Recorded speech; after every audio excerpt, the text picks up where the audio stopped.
예수께서 즉시 제자들을 재촉하사 자기가 무리를 보내는 동안에 배를 타고 앞서 건너편으로 가게 하시고 무리를 보내신 후에 기도하러 따로 산에 올라가시니라. 저물매 거기 혼자 계시더니 배가 이미 육지에서 술이나 떠나서 바람이 거스름으로 물결로 말미암아 고난을 당하더라. 밤 사경에 예수께서 바다 위로 걸어서 제자들에게 오시니 제자들이 그가 바다 위로 걸어오심을 보고 놀라 유령이라 하며 무서워하여 소리지르거늘 예수께서 즉시 이르시되 안심하라 나니 두려워하지 말라.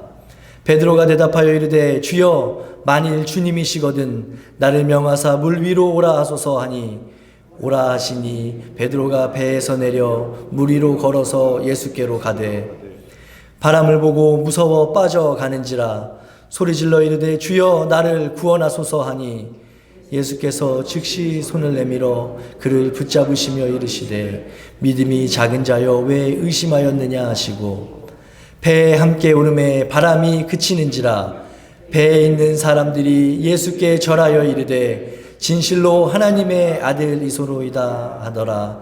아멘. 할렐루야. 아멘 하셔도 돼요. 네. 재작년에 저희 교회 성지 순례팀이 갈릴리 호수 혹은 갈릴리 바다에 갔습니다. 그 호수는 실제로는 바다와 같이 넓었습니다. 따라서 만일 그 바다 위에 바람이 분다면 그 바다가 아주 난리를 칠 것 같았습니다. 근데 실제로 그 호수는 종종 아주 사납고 거칠어진다고 합니다. 이유는 호수 주변 한켠을 이루고 있는 거대한 헬몬산, 그 계곡에서 내려오는 강한 바람 때문입니다. 그래서 지금도 갈릴리 주변의 사람들은 그 호수가 바람으로 인해 요동치는 것을 상당히 주의한다고 합니다. 그런데 그 강풍이 오늘 본문에서 제자들이 타고 있었던 배에 불어닥쳤습니다. 그 시간은 이른 새벽이었습니다. 누구한테 구조를 청하기도 어려운 그런 시간이었죠. 게다가 그 당시의 배는 여러분 손으로 젓는 배였지 않습니까? 아니 그러니까 그 바람에 배가 뒤집히지 않게 하려고 얼마나 노를 저었을까요? 그러니 그 배 안에 있었던 제자들이 얼마나 고생했는지 또 이러다가 죽겠구나 하는 내면의 두려움까지 생각할 때 당시 제자들이 얼마나 고생했는지를 우리는 알 수 있습니다. 그러나 그렇다고 해서 말입니다. 그 제자들이 그때 배가 아닌 다른 교통편을 선택하기도 곤란했을 겁니다. 당시로서는 배가 가장 빠른 교통수단이었을 테니까요. 특별히 육로로 가면은 시간이 더 많이 걸릴 경우에는 배를 선택할 수밖에 없잖아요. 더군다나 육로로 다른 지방에 가는 것이 불가능한 지역도 있었어요. 그래서 그들은 배를 사용했는데 때문에 당시 제자들도 배를 탈 수밖에 없었어요. 갈릴리 바다에서 이따금씩 일어나는 그 광풍을 그들이 몰랐던 것이 아니에요. 알았지만 배를 탈 수밖에 없었어요. 우선은 편하니까. 그리고 그것이 시간을 단축할 수 있으니까 그렇게 했던 거죠. 2021년 두 번째 주일을 맞고 있는 오늘입니다. 우리 모두는 하나님 나라라고 하는 종착역을 향해 열심히 항해를 하고 있습니다. 그런데 이 항해의 길에도 바람이 불 수 있습니다. 그리고 이 바람은 우리의 항해를 종종 위태롭게 합니다. 때로는 고통스럽게 할 수도 있죠. 아니 그렇다고 해서 이 세대가 만들어 놓은 문명의 이기들을 우리가 사용하지 않을 수는 또 없습니다. 강풍이 불지라도 우리는 비행기를 타야 합니다. 자동차에 올라서 우리에게 익숙한 일상의 일들을 날마다 해 나가야 하죠. 그럴 때 우리는 갈릴리 바다 위의 제자들처럼 위험에 노출될 수 있습니다. 혹은 고통이 되는 어떤 삶의 상황을 맞이할 수도 있지요. 그럴 때 우리는 새벽 밤바다처럼 칠흑 같은 어둠에 묻힙니다. 그 누구의 도움도 요청할 수 없는 절망에 빠지기도 하죠. 오늘 본문의 제자들이 그러고 있는 것처럼 말입니다. 자, 그런데 본문의 제자들에게는 그런 위험에서 살아날 수 있는 기회가 생겼습니다. 그건 어떤 일이 그들한테 일어났기 때문이었죠. 그 일이란 언제 오셨는지 예수님께서 그들한테 찾아오셔서입니다. 그것도 폭풍 치고 있는 바다 위를 걸어서 말입니다. 물론 제자들은 처음에는 상식적인 반응을 보였습니다. 바다 위를 걸어오시는 예수님을 보고 유령이라고 했으니까요. 저는 그런 상황 속에서 제자들이 예수님을 가리켜 유령이라 한 것이 자연스럽다고 생각합니다. 아마 우리도 그때 그렇게 하지 않았을까요? 그런데 여기서 그것 말고 더 중요한 것이 있습니다. 그게 뭐냐면은 비록 제자들이 예수님을 가리켜서 유령이구나 했다 하더라도 예수님이 거기 계셨으니까 유령이라고 불렀을 거 아니에요. 아무도 없는데 유령이라 부르진 않을 거 아니에요. 여러분, 성경은 거짓말하지 않습니다. 성경은 누가 지어낸 게 아닙니다. 일어난 일을 성령의 감동으로 기록한 것입니다. 그렇게 하나님의 말씀인 성경은 거룩합니다. 그래서 하나님이 하나님의 말씀인 것입니다. 말씀이 하나님이신 겁니다. 아무튼 풍랑 위에서 죽을 순간만을 기다리던 제자들은 살아날 수가 있었어요. 그들에게 두려움과 고통을 주고 있던 풍랑이 그쳤거든요. 이유는 예수님께서 바로 그 장소에 찾아오셨기 때문입니다. 근데 여러분, 예수님은 제자들이 그런 위험 가운데 있었다는 것을 도대체 어떻게 알았을까요? 그거는 먼저 배를 타고 갔던 제자들을 멀리서일지라도 내려다보고 계셨기 때문입니다. 그때 예수님은 제자들을 먼저 배를 태워 보낸 뒤 높은 산에서 하나님께 기도하고 있었습니다. 예수님도 여러분, 삶의 길목마다 하나님과의 영적인 교제를 게을리지 않았다는 사실을 우리는 명심해야 합니다. 그러나 그러한 영적인 교제를 하고 있었음에도 불구하고 예수님은 제자들의 형편과 처지를 외면하지도 않으셨습니다. 그러셨기 때문에 풍랑이 일고 있는 바다에서 고생하고 있는 제자들을 알아보셨던 겁니다. 성도 여러분, 이 예수께서 오늘 저와 여러분의 하나님이심을 믿으십니까? 우리는 올해를 살면서 이따금 곤경에 처할지도 모릅니다. 그 곤경에 대해서 또 도움을 구할 수 없는 곤란함에 빠질지도 모릅니다. 그러나 그럴지라도 그런 일이 예상돼도 두려워하지 마십시오. 왜냐하면은 예수님은 저와 여러분의 일거수일투족을 다 알고 계세요.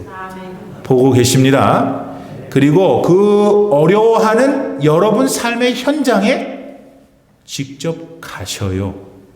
보세요, 여러분. 폭풍 가운데 정신이 홀딱 나간 제자들을 예수님께서는 그저 먼 산에서 바라보신 것만이 아니셨어요.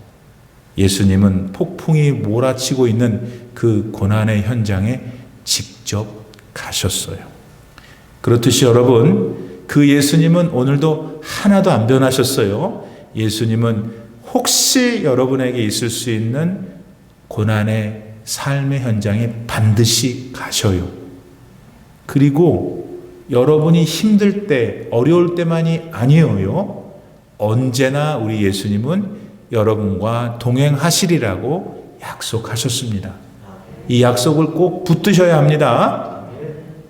근데 왜 예수님은 우리들한테 우리와 함께 하실 것이라고 약속하셨을까요, 여러분?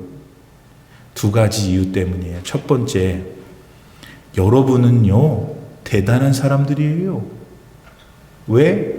하나님이 만드셨고, 만든 사람 가운데 유독 여러분을 하나님은 내 자녀라 부르시기 때문이에요. 이사야서 43장 1절 말씀에 보니까 야곱아 너를 창조하신 여호와께서 지금 말씀하시니라. 여러분이 야곱이에요. 아멘. 크게 해보세요. 왜 하나님은 우리 주님은 여러분과 동행하시겠다 약속했냐면 여러분은 하나님이 특별하게 생각하시는 그분의 자녀이기 때문이다. 여러분 자녀를 어떤 부모가 지난주에도 내가 설교했지만 버려두는 부모가 어디 있어요? 진짜 부모가 아니면 안 그래요. 하나님은 그러므로 여러분을 인도하시고 보호하실 것을 믿습니다. 요거를 오늘 잊지 말고 매일 듣는 소리지만 매일 듣는 소리가 믿어져야 돼요. 그래서 그 믿음으로 내가 발을 내디딜 때 하나님의 보호하심과 인도하심의 역사가 나타나는 거예요. 여러분 삶 가운데 꼭 올해는 더 많이 나타나길 바랍니다. 더 나아가서 예수님께서 우리와 동행하시겠다고 약속하신 두 번째 이유는 우리는 모두 구원이라는 게 매일 필요한 존재임을 아시기 때문이에요. 하나님은요, 우리가 인생을 사는 동안 건너기가 매우 곤란한 물, 강, 불을 만날 수밖에 없다는 걸 아셔요. 여러분, 이스라엘 백성들이 홍해를 요단강을 어떻게 그들 주제에 건널 수 있었겠어요? 근데 건넜잖아요. 바로와 그의 군대는 똑같은 홍해를 못 건넜어요. 왜? 하나님의 구원의 능력이 이스라엘 백성들에게만 미쳤기 때문이에요. 여러분 이거는 확신해야 돼요. 올림피아에 우리가 같은 하늘에 살아도 하나님이 여러분하고 하나님의 백성이 아닌 사람 구별하세요. 뭐 아무튼 구별된 그 사람들까지 우리가 생각할 건 없고 나는 하나님이 구별하셔서 내가 물과 강과 불을 만나면 하나님이 나를 보호하시겠다는 사실을 믿는 지금 이 시간 되길 바랍니다. 2021년이라는 인생의 시간은 누구한테나 똑같이 주어졌습니다. 근데 하나님의 구원의 능력은 여러분 오해하지 마세요. 누구한테나 주는 게 아니에요. 이거 왜 그러세요? 하나님의 구원의 능력은 그분의 자녀들에게만 임하는 겁니다. 여러분이 그 자녀들인 줄 믿으세요? 물론 예수님을 은혜 가운데 구원 하나님으로 만난 사람들도 여러분들도 어려움 만날 수 있어요. 근데 두려워하지 말라는 거예요. 왜? 예수님이 직접 찾아오신다는 거예요. 그래서 그 고난 가운데 있는 여러분과 일단 주님이 함께 그 고난 가운데 계셔요. 그리고 결국은 그 고난에서 여러분을 구원하신다. 할렐루야. 네. 한편 이 풍랑 때문에 정신이 다 나간 그 제자들한테 찾아오신 예수님께도 좀 특별한 일이 한 가지 일어났죠. 여러분 그거 발견했어요? 그게 뭐냐면 배 안에 있는 제자들 중에서 한 사람 베드로가 아니 느닷없이 자기도 물 위를 걷고 싶다고 하는 거예요. 아니 저는 그 장면을 보면서 참 워낙 별난 사람이지만 참 별나다 그랬어요. 아니 근안중에 뭔 그런 얘기를 해요. 지금 살려달라고 해도 지금 그거도 충분한데 내가 더 걷겠다고 그러잖아요 지금. 실제로 다른 제자들은 그 위험 속에서 어떻게 자기가 살아날 수 있는 것만 생각했겠죠. 예.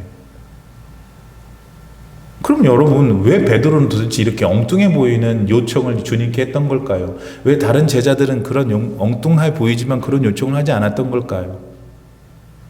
일단 바다 위를 걸어보겠다는 베드로는 실제 바다 위를 걸었어요. 그렇죠? 네. 그래서 그는 인류 역사상 최초로 물 위를 걸어본 영예를 차지합니다. 달리 말해서 우리 사람들 가운데에서 베드로만 물 위를 걷는 기분이 뭔지를 아는 사람이 되었어요. 제가 볼 때는 이 복은 복 중에서 상복이에요. 베드로만 누렸던 특별한 권한이었죠.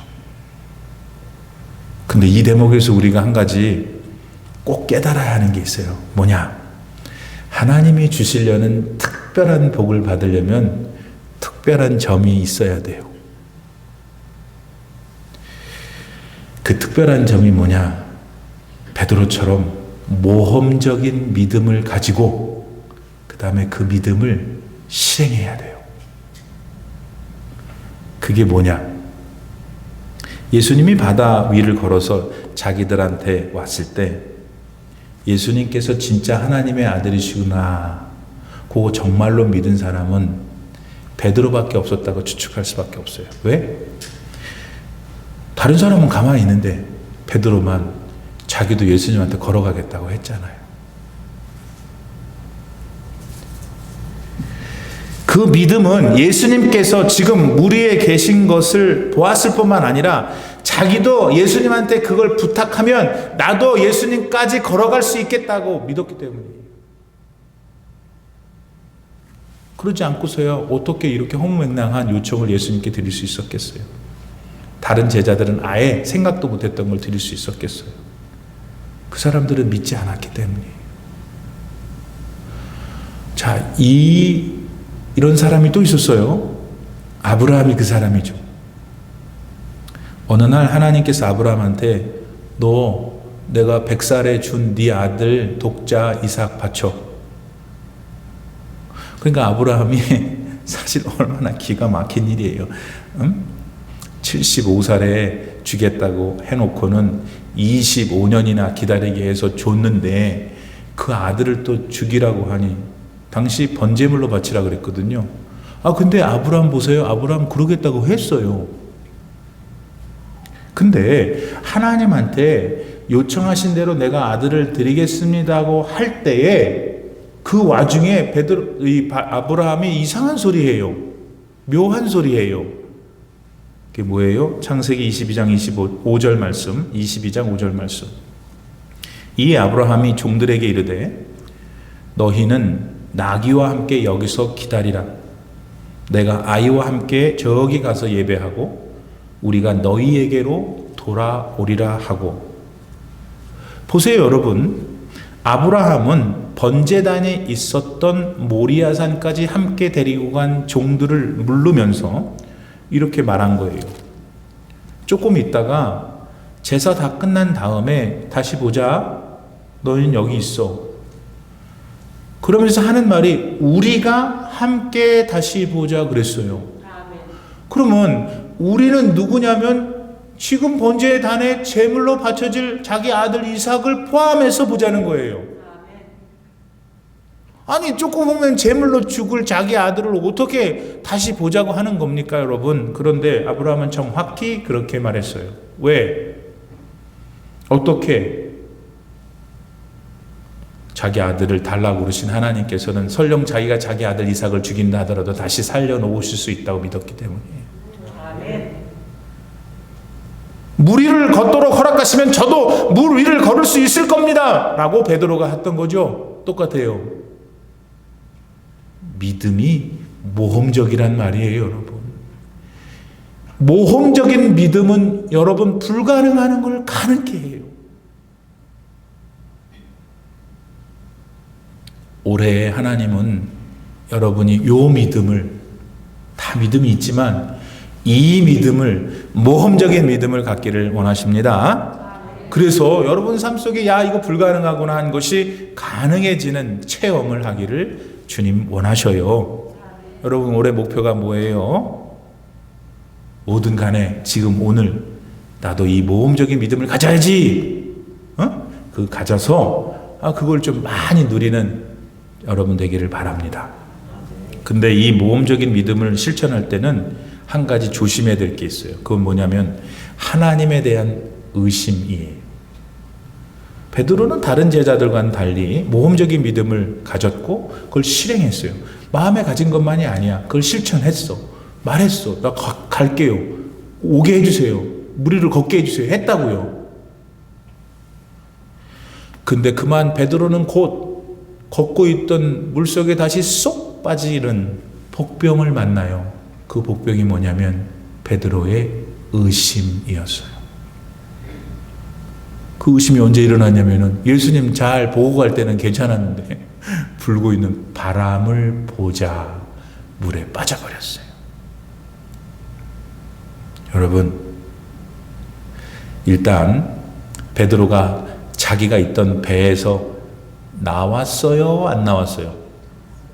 나오니까 걸을 수 있었던 거예요. 2020년보다 더 많이 복받고 싶죠? 그러면 2020년에서 나와야지. 2021년으로 나와야지요. 2020년에 있었던 그 연약한 믿음, 그 부족한 것들 다 버리고 2021년 더 강한 믿음, 모험적인 믿음으로 나와야 돼요. 나와야 변화가 생겨요. 하나님이 역사할 수가 있어요. 여러분 그런 한 해 되시고, 두 번째, 갈 때 주님만 바라봐야지 자꾸 바람을 보면 어떻게 해요? 세상에서 얼마나 우리를 유혹하는지 몰라요. 왜냐하면 세상이 참 좋거든요. 좋죠? 따끈하고 편안하고 냉장고도 몇 개가 되고 그 안에 먹을 것도 많고 우리는 또 갈 때도 얼마나 많은지 몰라요. 먹고 놀고 많아요. 이 바람들이 너무 많이 불기 때문에 예수님 보는 게 좀 구차스러워, 촌스러워. 그거를 분별할 수 있기를 바랍니다. 왜냐? 골로새서 3장 2절에 보니까 너 위의 것을 좀 생각해라 그럽니다. 네? 땅의 거 그만해. 여러분, 제가 여러분에게 말씀드리는 것은 어디 가지도 마라, 뭘 먹지도 말라, 뭐 즐거워하지 말라는 것이 아니고 너무 많이 해. 너무 많이 즐거워해. 그러는 동안에 예수님 한 번도 생각 안 해. 근데 여러분, 제가 어저께 생신을 맞이했잖아요. 그래서 제가 이제 몇 살이 됐는데 대단히 슬펐어요. 제 한국의 목사 친구들이 그럽니다. 세월이 쾌속성 같구나. 그러니 제가 지금 연세 많으신 여러분들 앞에서 번데기 앞에서 주름 잡고 있는데, 우리가 나이를 먹는다는 것은 우리 인생의 종착역에 더 가까이 가고 있다는 것이잖아요. 그것이 진리잖아요. 그 진리를 즐겁고 먹고 마시고 새끼들 잘 되냐 안 되냐 그거 생각하는 중에 한 번도 잊으면 안 되는 거예요. 마음에 되새김질을 하셔야 하는 거예요. 그럴 때 하나님을 향한 의심 사라져요. 하나님 이 세상 사는 동안에도 바라볼 수 있어요. 하나님 찬양하고 싶어요. 그 하나님이 내 안에 계시면 여러분 하나님 멀리할 수가 없어요. 그런 거 놓치지 않는 여러분 되시기를 바랍니다. 마지막으로 여러분 오늘 가만히 본문을 보면 실제로 언제 그 배에 불었던 광풍이 그쳤어요? 예수님이 베드로와 함께 그 배 안에 들어갔을 때 바람이 멈추더라. 우리 인생 안에 주님이 들어오셔야 광풍이 멈춰지는 거예요. 예수님 맨날 바깥에 놓으면은 언제 광풍이 없어지겠어요? 여러분 공부 많이 하셨어요? 지식이 많아요? 돈이 좀 있으세요? 은행이래. 어디야? 병원에 갔더니 의사가 그냥 뭘 잡섰는지 당신은 그냥 스태미나가 좋다 그래요? 그건 좋은 일이죠, 그거는. 응? 지식도 많고 돈도 많고 건강하면 좋은 일이에요. 그러면 감사하면 돼요, 하나님 앞에. 그렇게 주님 부르신 날까지 나를 사용하세요 하면 되는 거예요. 하나님한테 하면 되는 거예요. 근데 여러분, 하나님을 생각하지 않잖아요. 하나님을 내 안에 모셔야 내 삶의 광풍이 딱 스탑하는 거예요. 새끼들 문제, 돈 문제, 다른 사람의 관계 문제 혼자 해보세요. 절대 안 돼요. 하나님이 여러분 안에 계시면 돼요. 어떻게 알아요, 목사님? 어떻게 알긴? 경험했으니까 알죠. 여기 다 경험했잖아요. 앞으로도 경험하게 될 것입니다. 예수님을 안에 모실 때 광풍이 멈췄다는 것. 시편 16편 8절 말씀에서 시인이 그러잖아요. 내가 여호와를 항상 어떻게? 내 앞에 모심이요. 왜? 그가 나의 오른쪽에 계심으로 내가 흔들리지 아니하리로다. 예. 하나님께서 우리를 탁 서스테인 착 붙드는 거예요. 예, 그래서 바람이 흔들리는 것 같아도 그 사람 절대로 안 흔들리는 거예요. 하나님이 원래 자리에 데려다 놓으시고 더 좋은 자리로 데려가시기 때문입니다. 세상은 지금도 우리를 흔들어대죠. 마치 제자들이 탔던 배를 흔들었던 그 바람처럼. 그러나 예수 그리스도가 여러분 안에 계시면 걱정하지 마세요. 예, 정말입니다. 우리 주님이 여러분과 동행하실 거예요. 올해 누구도 자신 없어요. 그거는 우리가 부족해서가 아니라 세상이 그래요. 죄악된 세상은 그래요. 그러나 죄악된 세상 살지만 예수님을 내 안에 모실 때 반드시 승리의 역사 있습니다. 그런 능력의 역사, 모험적인 신앙으로 올해 멋지게 사세요. 그래서 2021년 말에 하나님 앞에 감사하는 일이 많은 여러분 되기를 축복합니다. 기도합시다. 살아계신 하나님 감사합니다. 예수님께서 고난 가운데 있는 제자들에게 찾아오셨습니다. 찾아오셨습니다. 오늘 우리의 삶에도 찾아오실 주님을 인하여 감사를 드립니다. 그 믿음으로 모험적인 신앙을 가지고 나도 주님 바다 위를 걷기를 원합니다 하는 고백을 통하여, 믿음을 통하여 우리 성도님들 올 한 해 동안 많은 기적의 역사들을 체험하게 하시옵소서. 예수님의 이름으로 간절히 기도드립니다. 아멘.